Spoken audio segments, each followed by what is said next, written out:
차를 이렇게 만들면 안 되지. 화가 날라 그러네. 이 가격을 생각하면 진짜 차가 용서가 안 됩니다.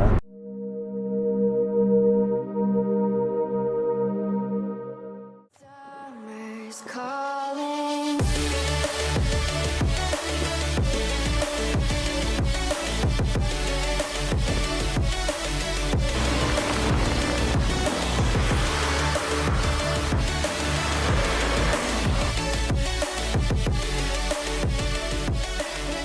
Summer's calling. 드라이빙 인 마이 카 링크드카의 김PD입니다.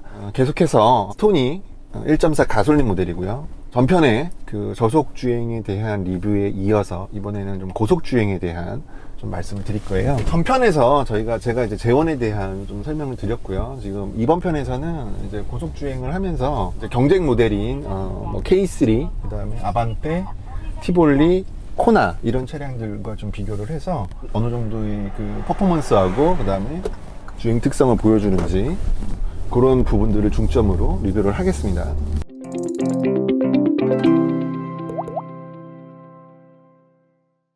제가 그 전편에서 저속 구간에 대한 리뷰를 좀 드렸고요.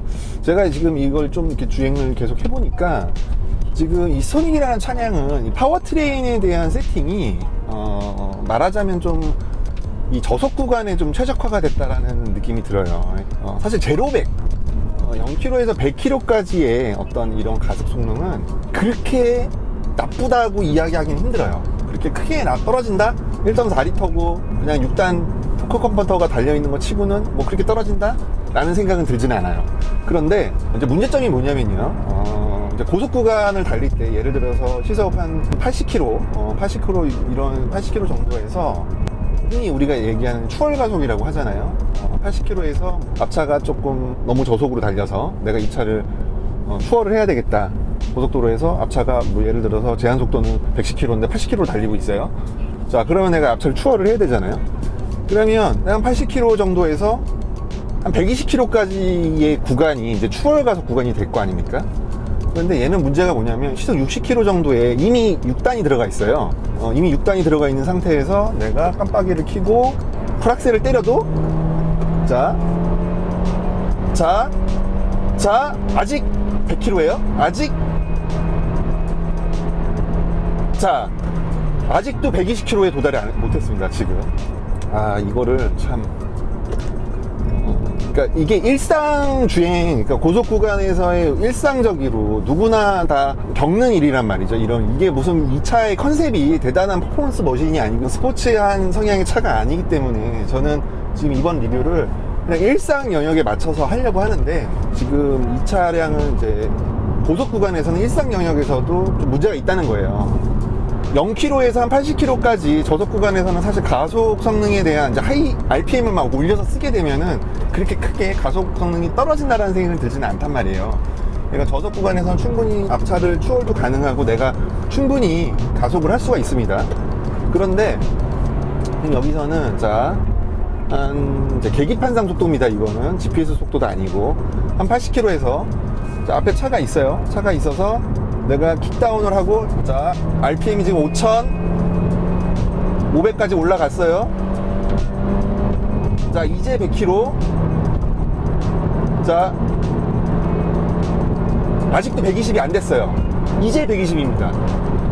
이거를 말씀드리려고 하는 거예요. 그러니까 고속도로에서 앞차가 시속 80km 달리고 있어서 내가 그 차량을 추월을 하려고 하면 이쪽 추월 차선에는 100km 이상의 차들이 올 거 아닙니까? 그러면 이쪽 추월 차선에 오는 차량과 속도를 어느 정도 맞춰줘야 되는데 가속이 되지 않는다는 거죠.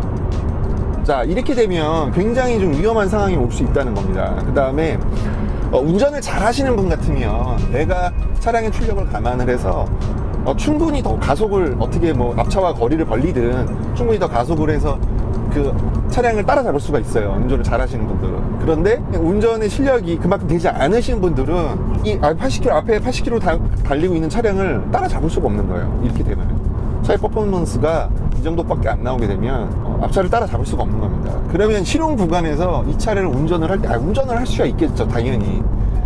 그런데 이 차량 운전을 할 때 운전이 즐겁지가 않고 피곤해지는 겁니다. 이런 데서. 이런 데서 피곤함을 느끼는 겁니다. 지금 저는 혼자 주행을 하고 있는데 만약에 뭐 옆에 사람이 타고 뒤에도 사람이 타고 짐까지 가득 실은 상황이 된다 그러면 운전하는 게 굉장히 좀 고달퍼지지 않을까 이런 생각을 좀 해봅니다. 그 다음에 이 80km가 넘어가게 되면 이 진동이 이제 K3 같은 경우는 이제 막 이렇게 하부 소음에 대해서 제가 말씀드린 적이 있는데 얘는 지금 하부 소음보다도 더 거슬리는 게 이게 하부에서 진동이 계속 올라와요. 진동이 그 다음에 앞뒤로 피칭도 계속 느껴지고 그러니까 한 90km를 항속을 하는데도 계속 진동이 오는 겁니다. 자 이렇게 되면은 일단 운전하는 사람 되게 피곤해지겠죠. 운전하는 사람은 피로를 느끼고 동능석이나 뒷자리에 앉은 사람들은 멀미를 하게 되는 겁니다. 이거는 아무리 좋은 점을 찾아서 말씀을 드리고 싶어도 이 주행 질감도 떨어지고 퍼포먼스도 안 나오고 엔진 사운드가 지금 3,500rpm서부터는 굉장히 막 굉음이 나요. 굉음이 나지만 차는 앞으로 안 나가거든요. 그러다 보니까 이거는 뭐 어떻게 말을 해야 돼요. 이게 가격이 지금 1,900만원짜리 트렌디 트림인데 이 가격을 생각하면 진짜 차가 용서가 안 됩니다. K3 대비 승차감 떨어지죠, 출력 떨어지죠, 퍼포먼스 떨어지죠, 리스폰스 떨어지죠. 그 다음에 이 변속기가요, 폴컴버트 6단 자동 변속기, 이게 굉장히 옛날에 나온 건데 변속이 어떻게 되냐면 차량이 힘이 없는 것도 힘이 없는 거예요. 그러니까 추월 가속이 왜 되질 않느냐면 엔진도 옛날 엔진이라서 힘도 없지만 이 변속기도 옛날 변속기라서 리스폰스가 떨어집니다. 자, 80km에서 6단 걸려있죠? 그럼 내가 풀악셀을 때려요. 이제 변속이 돼서 가속이 돼요. 근데 힘은 안 나와. 그러니까 차가 앞으로 나가질 않는 거죠. 그나마 저속 구간에서 이 기어 세팅이 시속 60km에서 6단이 들어가게끔 세팅이 돼 있다 그러면 굉장히 좀 저속 구간에서 기어비가 타이트하게 되어 있는 겁니다. 변속이 빠르게 변속이 되도록 타이트하게 촘촘하게 세팅을 해 놓은 겁니다. 이제 그러다 보니까 고속 구간에서는 이 기어비가 주는 이것도 좀 고속 구간에는 적합하지 않은 기어비가 세팅이 되어 있는 거죠. 야, 이거는 정말 고속 구간에서는 한마디로 말씀드리면 총체적 난국입니다. 총체적 난국.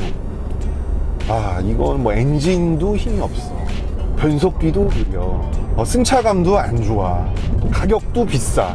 이건 뭐라고 설명을 드려야 될까요?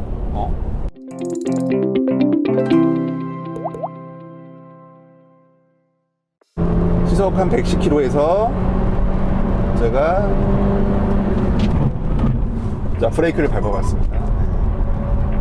이게 또 문제가 뭐냐면요, 브레이킹 밸런스는 K3랑 대동소이한 수준이에요. 막 크게 브레이킹 밸런스가 차급을 생각했을 때 나쁘다, 호나 대비 브레이킹 밸런스가 많이 떨어지고요, K3 대비 대동소이한 브레이킹 밸런스, 또는 브레이킹 밸런스는 K3보다 좀 낫지 않나? 라는 생각이 들 정도예요. 그러니까 또 이 휠 타이어가 17인치가 들어가 있고 브레이킹 밸런스가 나쁘다까지는 아니에요. 그런데 ABS가 엄청 빨리 들어.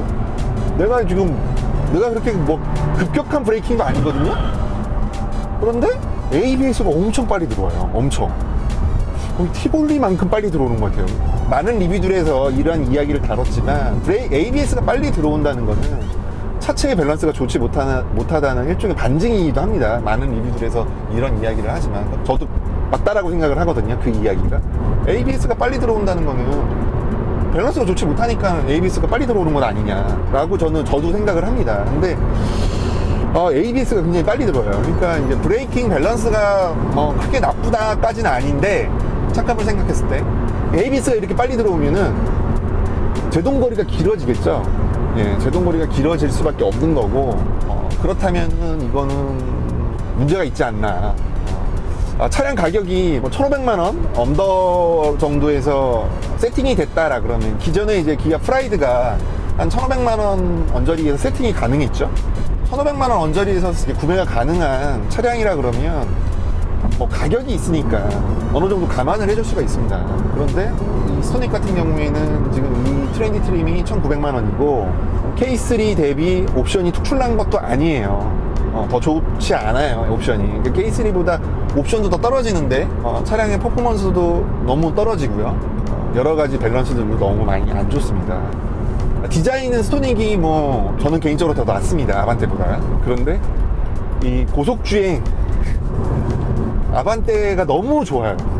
이 스토닉이랑 비교를 하면은 이 고속주행에 대한 이 퍼포먼스, 주행성, 승차감, 밸런스 모든 면에서 아반떼가 너무 넘사벽이에요. 이거보다 너무 좋아요. 심지어 아반떼를 조금 싸게 세팅을 하면은 1,800만 원 정도에서 세팅을 할 수 있거든요. 그렇다면은 이 스토닉의 상품성이 너무 떨어지는 것 아니냐, 이런 생각을 해봅니다. 너무 많이 아쉽습니다. 저는 코나에 대한 그 불만이 좀 있었기 때문에 스토닉이 조금 잘해줬으면 좋겠다. 스토닉이 좀 좋았으면 좋겠다. 이런 생각을 했는데 이거 너무 많이 아쉽습니다, 진짜. 그래서 지금 고속주행만 놓고 본다면 저속 구간에서도 제가 뭐 승차감의 문제를 지금도 이제 뭐 합니다. 너무 좀 좋지 않으니까. 그러니까 저속 구간에서도 승차감이 별로 좋지 않아서 다소 실망을 했는데, 지금 이 고속 주행에 대한 이야기는 아직 이건 사면 안 될 것 같아요. 스토닉은 사면 안 될 것 같아요. 미안해요. 스토닉 이미 구입하셔서 잘 타고 계신 분들한테 뭐 미안한데, 이거는 뭐 아반떼, 지금 이제 최근에 나온 아반떼, 최근에 나온 K3, 티볼리는 사실 고속주행에 대해서 제가 좋은 평가를 내리진 못했습니다만, 티볼리는 저속주행에서는 굉장히 제가 좋은 평가를 내렸거든요. 그러니까 차량 컨셉이 어느 정도 저속 구간에 맞춰져 있고 저속 구간에서 편하게 탈 수 있는 차다. 제가 그러면 이 고속 구간에서의 어떤 불만들이 좀 해소가 됩니다. 그런데 스토닉은 그게 아니란 말이에요. 저속 구간에서도 승차감이 되게 안 좋고 편하게 탈 수가 없는 차예요. 그런데 고속 구간에서조차 지금 이런 특성들을 보여주니까 이건 너무 실망스럽습니다. 그러니까 이거 근데 다른 리뷰들 왜 이런 얘기 안 해주는 거죠? 뭐 차가 급이 작고 사이즈가 작으니까 뭐 이해를 해야 되는 건가요? 그러니까 차량 급이 작고 사이즈가 작으면 차가 그만큼 싸야죠. 가격이 저렴해야지. 또 가격 리뷰에서 다시 한번 말씀드리겠지만, 사실 엄연히 놓고 보면 옵션이나 이런 거 차량 사이즈를 놓고 보면 이게 지금 K3나 아반떼보다 싸다고 할 수가 없단 말이지, 이 차가. 그러면은 차를 이렇게 만들면 안 되지. 이거 화가 날라 그러네. 진짜 죄송합니다. 이거 스토닉 유저분들한테는 좀 제가 죄송합니다.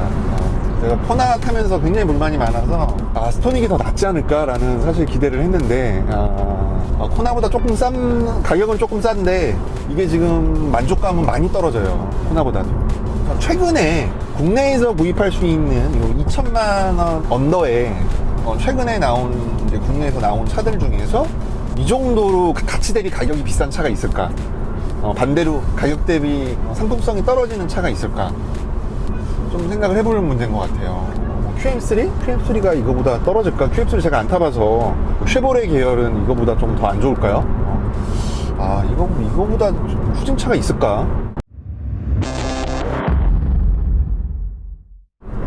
지금도 80km 달리고 있는데 이게 이 차량만의 문제일 수도 있습니다. 휠 얼라이먼트가 안 맞을 수도 있어요. 휠 밸런스나 휠 얼라이먼트가 이 차량이 또 안 맞을 수도 있어요. 그러니까는 이게 제가 리뷰를 하는 이야기가 절대적인 값은 아니에요. 그건 아니고요. 근데 지금 80km는 또 제가 느끼기에는 휠 밸런스가 좀 안 맞는 것 같이 계속 위아래로 이렇게 차가 떨면서 이게 불쾌감이 느껴지거든요. 계속 이거 타고 다니면 짜증날 것 같아요, 저는. 무슨 차가 1,900만 원인데 이러면 안 되지. 차값이 1,900만 원인데 뭐 이런 얘기까지 가면 너무한다고 하실 것 같은데, 제가 아반떼 1세대 아반떼를 꽤 오랫동안 또 가지고 있었어요. 그거를 한 1년 반, 2년 정도를 가지고 있었어요. 매일 타고 다니진 않았지만 가지고 있었어요. 최근까지. 96년식이었습니다, 그 아반떼가. 지금 80km 이렇게 다닐 때는, 80km, 100km 이렇게 다닐 때는 그 아반떼만도 못한 것 같아요. 제가 느끼기에는. 죄송합니다. 계속 이런 말씀을 드려서.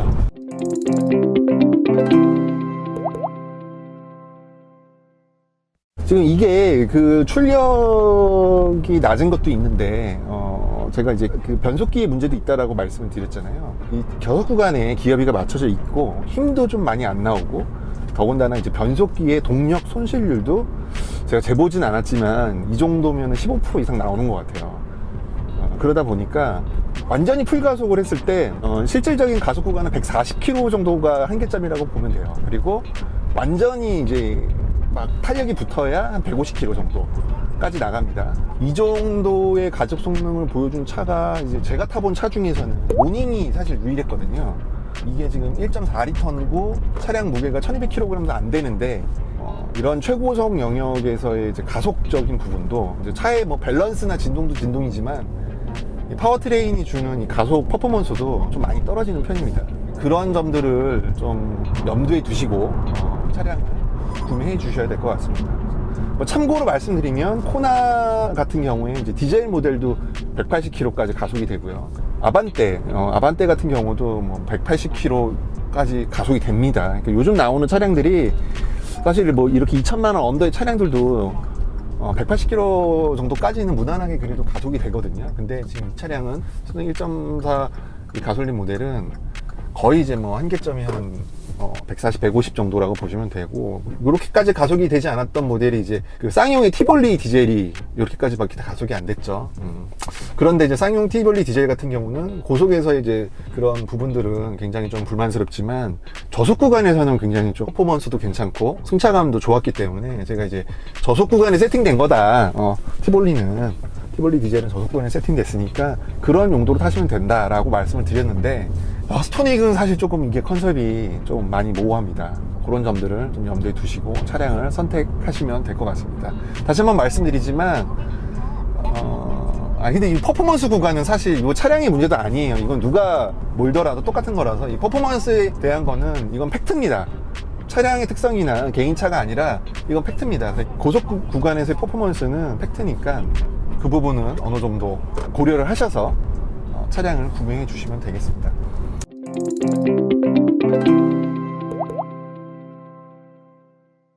기아 스토닉 1.4 MPI 엔진 가솔린 모델은 고속주행 리뷰를 여기까지 하도록 하고요. 자, 다음 편에서 디젤 모델을 또 타볼 거예요. 스토닉 1.4 가솔린 제가 그 연비 부분을 좀 놓쳐서요. 핸드폰으로 지금 촬영 중입니다. 그래서 지금 이제 차량을 반납하려고 이제 주행 후에 차량을 반납하려고 지금 하고 있는데요. 그 주행 정보를 보시면은 주행 정보를 제가 출발 전에 이제 초기화를 시켰거든요. 보시다시피 리터당 9.5가 특급상에 지금 찍혀 있습니다. 그래서 100km 조금 넘게 주행을 했는데 연비가 굉장히 좀 안 좋게 나왔죠. 공인 연비보다. 그러니까 제가 이제 테스트를 할 때는 정속 주행을 이렇게 크루징하는 구간도 있지만 대부분의 구간은 이제 저속 구간에서도 좀 RPM을 좀 많이 높게 쓰면서 운전을 하고, 그 다음에 고속 구간에서도 이제 좀 하이 RPM을 쓰면서 가속을 합니다. 해봅니다. 그렇기 때문에 일반적인 가혹 조건에서의 연비라고 보시면 되고요. K3가 그때 연비 테스트를 했을 때 뭐 11점 몇 이상 나왔었죠. 비슷한 조건에서 탔을 때 K3 쪽이 훨씬 연비가 좋다는 거고, 이 스토닉 가솔린 쪽이 연비가 많이 떨어진다는 겁니다. 이 이유는 출력이 많이 떨어지는 차들은 아무래도 RPM을 더 높게 쓸 수밖에 없잖아요. 그러니까 더 높게 쓸 수밖에 없는데 그 높게 쓰는 정도가 기준치를 넘어가게 되면 연비가 가속 구간에서 많이 떨어지게 됩니다. 그래서 이제 흔히들 이제 경차가 공인 연비는 좋지만 실제로 타고 다니면 생각보다 연비가 좋지 않다라는 부분들을 이제 많이 아실 거예요. 그런 것처럼 비슷한 원리라고 보시면 돼요.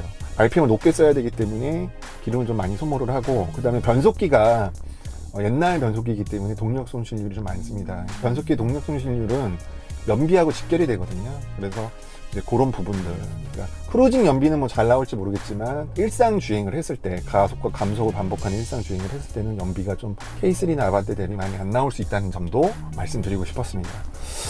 예, 연비에 대한 이야기입니다. 다음 편에서는 디젤 모델의 저속 구간에서의 파워트레인에 대한 리뷰가 계속됩니다. 그러니까는 구독과 알람을 켜두시고 좋아요를 눌러주시길 바라겠습니다. 그래야 조회수가 많이 올라가서 제가 힘을 얻어서 고품질의 리뷰를 계속 업데이트할 수가 있습니다. 돈 드는 거 아니니까 좋아요와 구독과 알람 설정 좀 부탁드리겠습니다. 다음 편에서 찾아뵙겠습니다. 감사합니다.